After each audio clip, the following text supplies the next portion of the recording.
Mi nombre es Israel Roncero, vengo de la Universidad Carlos III, del Departamento de Humanidades, y lo que me gustaría presentar hoy es básicamente la investigación que hice en el trabajo de fin de máster y que estoy continuando ahora en la tesis. Bueno, he de decir que me siento un poco marciano en este congreso porque yo vengo de la filosofía, pero bueno, el método que adopto es un método etnográfico, o sea que sí que hay una cierta familiaridad. Bueno, lo que yo querría presentar sería básicamente un estudio de corte antropológico, concretamente etnometodológico, sería un estudio de etnografía virtual, a través del que trato de analizar en redes sociales como YouTube lo que yo denomino prácticas del control de la atención y dinámicas de resignificación del lenguaje. Voy a poner unos vídeos, los voy a poner sin voz, no porque pretenda privar de voz a estos sujetos, todo lo contrario, sino de alguna manera porque pretendo hacerme, de este coro de voces, pretendo hacerme portavoz en tanto que me siento parte de esta colectividad. O sea que no penséis que caigo de nuevo en las dinámicas coloniales del antropólogo que es propia de voz a los sujetos. Bueno, querría comenzar, los vídeos los voy a poner solo de fondo para que ilustren lo que voy diciendo, con unas breves acotaciones conceptuales y terminológicas. Primero comenzaría acotando cuál es el estudio de mi investigación. El estudio de mi investigación es lo que yo denomino el FRIC. El FRIC para mí es un tipo de subjetividad abyecta que socialmente resulta ininteligible, bien porque posee una morfología o una corporalidad que no es comprensible, por la normativa del contexto en el que habita, o porque lleva a cabo una serie de modelos de vida que caen en lo ininteligible, en el sinsentido, podríamos decir. Este estudio antropológico requiere de una acotación espaciotemporal. Temporalmente me centro en los últimos 10 años, en analizar estos sujetos en su trayectoria en los últimos 10 años, también porque es cuando creo que se puede apreciar con mayor claridad cómo han empezado a usar las redes sociales como un espacio de emancipación. Y geográficamente creo que también requiere una acotación geográfica, a pesar de que es un trabajo sobre Internet y que pensamos que Internet es un espacio deslocalizado donde las barreras geográficas están disueltas y de alguna manera han perdido sentido. Sí que creo que siguen estando presentes. Cuando analizaba estos sujetos me daba cuenta que debía reconocer que todos ellos comparten un mismo contexto socioeconómico, todos pertenecen al ámbito del occidental, podríamos decir. Y también yo como antropólogo tengo sobre mí, me lastra de alguna manera una mirada concreta, que es la occidental, que creo que debe estar reconocida en el estudio. Por lo tanto, no me centro en el ámbito occidental por un prejuicio eurocentrista, sino todo lo contrario, para reconocer las limitaciones a las que se enfrenta mi estudio. Y aunque, de nuevo, acotando geográficamente, aunque parece que Internet es un espacio sin barreras, he preferido centrarme en un lugar concreto, que es el lugar de YouTube, y analizar estos objetos en una red social específica, en lugar de hacer, podríamos decir, un tracking a lo largo de las sucesivas redes sociales por las que transitan. Por terminar con las definiciones conceptuales, con la introducción, hay algo que me pareció muy sintomático, muy significativo a la hora de analizar estos sujetos, y es que en todos los casos tenían una relación con lo que podríamos llamar baja cultura o cultura kitsch, cultura de masas. Esto me parece muy significativo porque el freak, que literalmente es un monstruo, guarda esta relación de familiaridad con la cultura de masas, que también es monstruosa por definición, al menos como la define Umberto Eco. Umberto Eco define lo kitsch como lo que está fuera de lugar o lo desmesurado. El monstruo también es aquel que está fuera de lugar o que resulta desmesurado, y por lo tanto el freak aúna estas dos vertientes de lo kitsch y lo monstruoso para caer en un mismo pecado, que es el pecado griego por excelencia de la hibris. La hibris es el que peca de desmesura, el que no se adecúa a las normas de un contexto.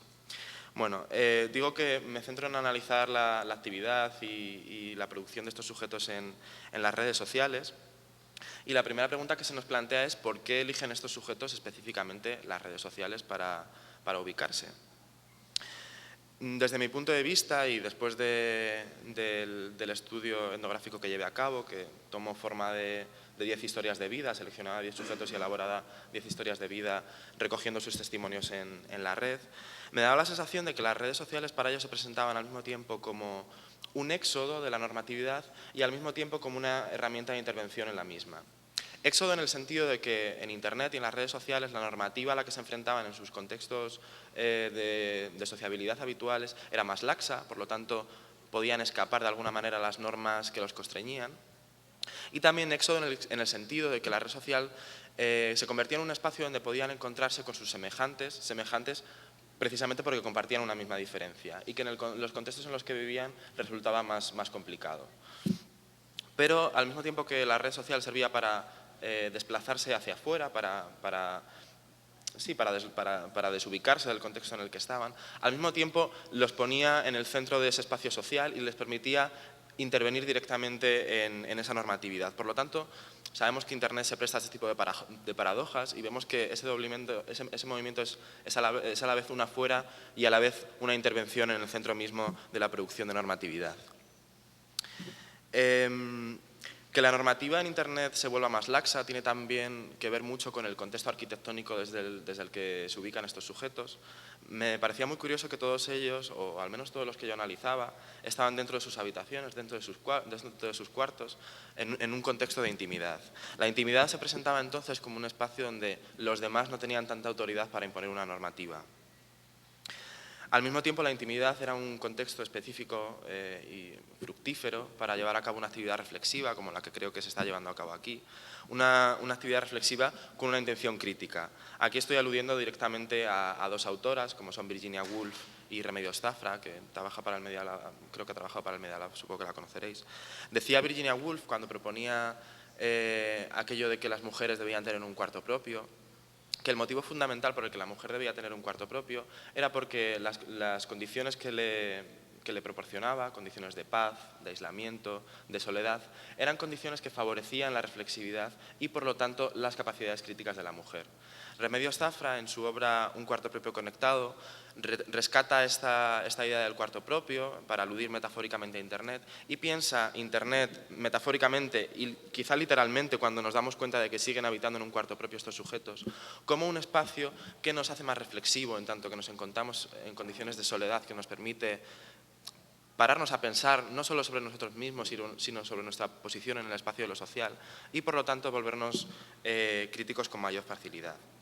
Pero la diferencia entre el cuarto propio y el cuarto propio conectado es que en el cuarto propio conectado la crítica, en el mismo momento de su producción performativa, es volcada en el espacio de lo público. Por lo tanto, su capacidad de impacto podríamos decir que es mucho mayor. Estamos hablando de un freak que elabora una crítica social, pero aún no hemos definido en qué consiste esta crítica. Desde mi punto de vista y basándome en mi estudio, la crítica del freak consiste básicamente en una crítica a su posición de subalternidad y al estigma social que se le ha impuesto. Sin embargo, evitando reforzar esta condición de subalternidad y evitando caer en el victimismo también, el freak, al menos estos freaks que yo he analizado, lo que recurren es una estrategia irónica y a estrategias de la parodia. Lo que llevan a cabo es una autobiografía paródica, exhibiendo de manera irónica, exhibiendo su propia abyección, esa abyección que precisamente les acarreaba un estigma social, la exhiben de manera paródica e irónica, de alguna manera no solo para burlarse de ella, sino para ponerla en cuestión. Así consiguen resignificar su estatus de monstruo, negando irónicamente el estigma que se les impone. Utilizo la palabra resignificación en los términos en la que la proponía Wittgenstein. Decía Wittgenstein, y aquí me muestro totalmente en desacuerdo con la primera ponencia. La primera ponencia venía a decir que el significado de las palabras está ahí y no podemos cambiarlo. Yo creo que todo lo contrario. Decía Wittgenstein que los significados de las palabras se pueden proyectar de manera distinta, de manera que su carga semántica se desajuste de una figura para pasar a reajustarse a otra. Esto equivale a decir que una palabra puede pasar a designar un nuevo objeto, diría Saul Kripke. Es precisamente lo que hace la resignificación queer o la resignificación crip. Estamos acostumbrados a ver cómo en la teoría queer se coge un término que había sido estigmatizante, en este caso queer, que significa raro, o en el ámbito de la teoría queer española, con palabras como marica, bollera, camionero, etcétera, etcétera, y esa palabra que tenía un significado estigmatizante pasa a designar a otro objeto, en este caso a un sujeto que pretende erigirla como bandera de una colectividad donde ese estigma social ya no tiene una carga peyorativa, ya no es un disfemismo, sino que por el contrario es una palabra que se presenta como algo positivo y que además ahorma a la colectividad. En el caso de la teoría CRIP se evita usar términos políticamente correctos como minusválido, como disminuido visual, términos eufemísticos que estos sujetos entienden que lo que hacen es invisibilizar la diferencia, y se prefieren términos como lisiado, subnormal, paralítico, etcétera, etcétera, porque se entiende que esa diferencia no es algo negativo, sino que además es algo que cohesiona la colectividad, y además, ironizando sobre ese estigma, se pone encima de la mesa y se pone en debate cómo la diferencia y la discriminación sigue existiendo. Es precisamente lo que hace el freak. El freak, con la palabra que ahorma su comunidad, la utiliza con una carga irónica para producir este desajuste de significado del que hablamos. ¿Por qué recurrir a la resignificación? Y aquí de nuevo estoy interpelando al primer ponente. ¿Por qué apelar a la resignificación? Bueno, podríamos decir, citando de nuevo a Wittgenstein o con Derrida, que no hay una fuera del texto. Una vez que los significantes están puestos en circulación, no se pueden retirar, pero sí que podemos apropiárnoslo para que pasen a actuar en nuestros juegos del lenguaje de una manera diferente. También podríamos decir, citando a Foucault, que porque si el poder es biopolítico y aplica su poder a través de la acotación, la delimitación y la designación de los cuerpos, es decir, nombrándolos, para llevar a cabo un ejercicio contradiscursivo sería preciso renombrar precisamente y ubicarse en este espacio desde donde se nombra, que es por lo que el freak recurre principalmente a la red social. Y voy a terminar con dos breves, solo os pido 2 minutos, con dos breves con dos breves aportaciones.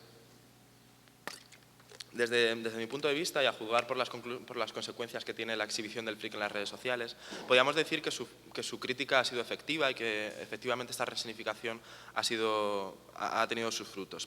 ¿Por qué sucede esto? Desde mi punto de vista sucede principalmente por 2 factores. Primero, por el matiz de voluntariedad con el que el freak se exhibe. Es así como consigue proponer su estigma como algo positivo y terminar con el carácter ejemplar que tenía la exhibición del monstruo en otras épocas. Pensemos, por ejemplo, en el freak show, en los monstruos del circo, que eran también puestos en un espacio público, análogo podía ser a YouTube, pero eran puestos en espacio público por otros y además con la intención de, por contraposición, de marcar la normalidad del espectador. Sin embargo, cuando el freak voluntariamente se expone al público, nos da a entender que él no está viviendo su anormalidad como algo negativo, sino que es algo para él celebrable. Y la segunda razón por la que triunfa su crítica no es solo por el mensaje que manda, sino por el medio por el que pone en circulación este mensaje. Por el medio específico, y aquí me estoy poniendo un poco maclujaniano. Decía también Remedios Zafra en su obra Un cuarto propio conectado que la red social y Internet en general es un espacio que tiene una naturaleza muy específica, que lo que hace es legitimar de manera automática aquello que genera más visibilidad. Pensemos en YouTube, donde lo que importa y lo que es reconocido socialmente no es lo bueno o lo malo, no hay una valoración cualitativa, sino cuantitativa. Lo que importa es que seas muy visto, no importa que tengas likes o dislikes, lo que importa es que se te vea. Por lo tanto, cuando colocamos a un ser como el monstruo, que el monstruo por definición, decía Julia Kristeva que lo abyecto es aquello de lo que no podemos apartar la mirada, aquello que nos interpela y cuya no podemos escapar a su visión, decimos, cuando ponemos al monstruo, un ser que por definición acapara todas nuestras miradas, en un espacio que por definición legitima aquello que más miradas atrae, automáticamente, no solo su corporalidad, sino su modelo de agencia, queda legitimado por este espacio medial. Para finalizar, quiero concluir presentando, creo, cuáles son las mayores aportaciones de este monstruo en contraposición a otros monstruos. ¿Y qué es lo que demuestra? La palabra monstruo significa aquel que demuestra. ¿Qué demuestra el freak? En mi opinión, lo que demuestra es que Foucault se equivocaba. Foucault decía en Historia de la locura que la visibilidad es una trampa y que los regímenes biopolíticos operan exponiendo la visibilidad a aquello que pretenden patologizar. Por lo tanto, él, y eso lo demuestra con su propia vida, él lo que pretendía de alguna manera era escapar a la visibilidad y quedarse en el armario de alguna manera.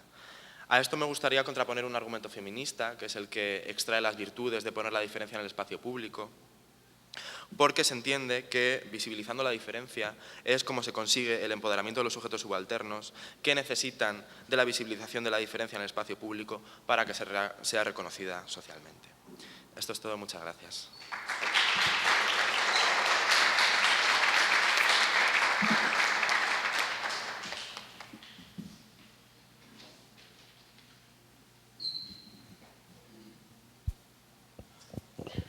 Bueno, pues de nuevo lo mismo, tenemos muy poquito tiempo, 10 minutillos para preguntas, también entre vosotros, claro. A ver, yo quería hacer dos preguntas. Primero a Daniel, que me parece muy interesante el estudio. Mi pregunta va en la línea de si, además de analizar lo que dicen los gamers en los foros, ¿has tenido oportunidad, por ejemplo, de observar o hacer algún tipo de estudio sobre el terreno sobre diseñadores, o sea, los que diseñan los videojuegos? Porque me parecía como que los ejemplos que ponías eran muy de lógica de juegos, es decir, hay que tomar una decisión y en el fondo lo que podríamos pensar es que detrás hay un homo economicus clásico, digamos, de que tiene que tomar decisiones muy racionales en base a determinados cálculos sobre lo que... No acababa de ver yo la pluralidad de subjetividades que de alguna manera tú apuntabas. A mí lo que me venía a la cabeza era constantemente, en realidad, un mismo tipo de sujeto, que es muy el clásico homo economicus liberal, digamos.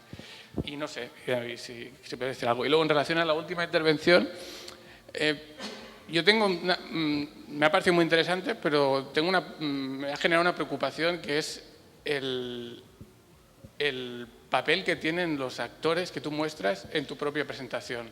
Y justamente cuando tú planteabas de que no quería ser colonial, a mí me ha parecido muy colonial precisamente porque no ha habido ninguna oportunidad, al menos en la presentación, de pensar los actores de otra manera más que la que tú has presentado, y además de una manera muy poco grounded, o sea, muy poco rescatando cosas que dicen los actores.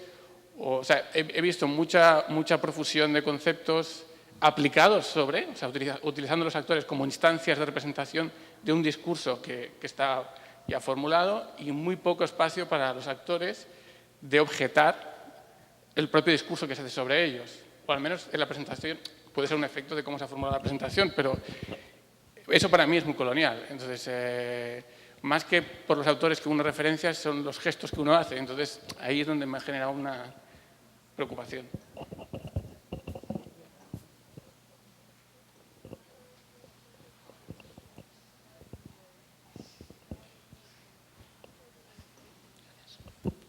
Hola, yo lo primero agradecerte la presentación, me ha encantado, te lo digo porque ahora te voy a criticar, y compartía la preocupación que tenía él, pero también de otras dos formas, ¿no? Y una era, ¿hasta qué punto sabemos? Tú le has dado al sujeto una idea detrás, has dicho, no, se está riendo de sí mismo. ¿Cómo lo sabemos? ¿Cómo sabemos, como para empezar, siquiera que el sujeto es ese mismo que está presentando? ¿Cómo lo sabemos que es un tercero riéndose de esa gente? ¿Hasta qué punto tenemos el conocimiento de ello? Y luego te quería hacer un apunte, solo para por si no lo conocías, que igual te gusta la idea. Scott Adams, que es el dibujante de Dilbert, que es una tira cómica, tiene un blog también en el que escribe sobre cualquier cosa, metiéndose con todo el mundo. Vale, Scott Adams, el dibujante de Dilbert, sí, tiene un blog en el que habla sobre todo un poco, ¿no? Está bastante bien. Y tiene una entrada en particular que está muy graciosa, que hablas un poco sobre este tema, ¿no? Y él dice, hablando sobre el fenómeno de lo público y lo privado en Internet, que él cree que la problemática sobre la privacidad va a desaparecer desde el punto de vista que todos los individuos, al poder encontrar justamente este nicho de mercado, digamos, este nicho de gente que es igual que ellos, el que no se muestre tal y como es va a ser el raro. Que al final Internet te da la posibilidad de que da igual cuál sea tu rareza, siempre va a haber alguien que la comparta. Entonces, el único que es raro de verdad es quien no se atreve a compartir con los demás su rareza, porque seguramente es que su rareza sea ilegal o tan extraña que no se atreve a presentarla, ¿no? Y que es una idea un poco que va con esto, ¿no? cómo te presentas hacia el exterior en esta comunidad imaginada que se monta atrás. Y lo de los videojuegos me ha encantado también, pero estaba pensando todo el rato en cómo no ponías el anuncio este de PlayStation que decía he conquistado mundos, he descubierto planetas, ¿no? Esa creación que te montas, ¿no? de tú como el personaje que estás viviendo, que me parece muy interesante también y que me ha caído en flaco, ¿no? Que estás como la parte bonita, ¿no? De todo el tema, ¿no? El otro día en Nine Gag había un chiste sobre esto, ¿no? De el que no ha leído nunca un libro ha vivido solo una vida, quien no ha leído muchos libros ha vivido muchas, y tachaban libro en dos partes, y quien no ha jugado nunca un juego ha vivido solo una vida, quien ha jugado un juego ha vivido muchas. Muchas gracias, Rubén, está muy bueno.